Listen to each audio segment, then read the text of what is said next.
நண்பர்கள் அனைவருக்கும் வணக்கம். இன்னைக்கு நம்ம அந்த வீடியோல வங்கி வாடிக்கையாளர்களுக்கு புதிய தகவல் வெளியாகி இருக்கு. சோ அதை பத்தி தான் இப்ப நம்ம பார்க்க போறோம்.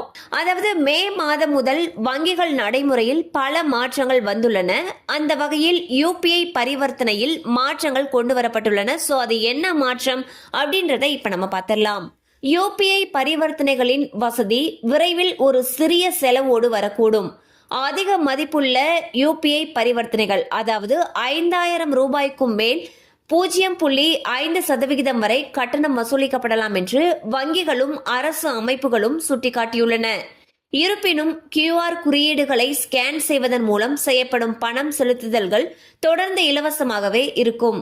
ஆரம்பத்தில் இந்த விதி பெருநகரங்களில் அமலுக்கு வரும். ஸோ வந்து பாத்தீங்கன்னா இனி நம்ம ஜிபே, போன்பே இந்த மாதிரி நம்ம யூபிஐ முறையில பண பரிவர்த்தனைகள் மேற்கொள்ளும் பொழுது 5000 ரூபாய்க்கும் மேல நம்ம பண்றப்போ 0.5% வரை கட்டணம் வசூலிக்கப்படலாம்னு சொல்லியிருக்காங்க. இதுவே நீங்க கியூஆர் கோடை ஸ்கேன் பண்ணி நம்ம பே பண்றப்ப அது தொடர்ந்து இலவசமாகவே அந்த பரிவர்த்தனை இருக்கும்னு சொல்லியிருக்காங்க. இதற்கான அறிவிப்பு விரைவில் வெளியாகும் என்று எதிர்பார்க்கப்படுகிறது. கண்டிப்பா அந்த அப்டேட் உங்களுக்கு பயனுள்ளதா இருந்திருக்கும் நம்புறோம். மேலும் இது போல அப்டேட்ஸ் உங்களை உடனே ரீச் ஆகணும்னு நினைச்சீங்கன்னா நம்ம சேனலோட தொடர்ந்து இணைந்திருங்க.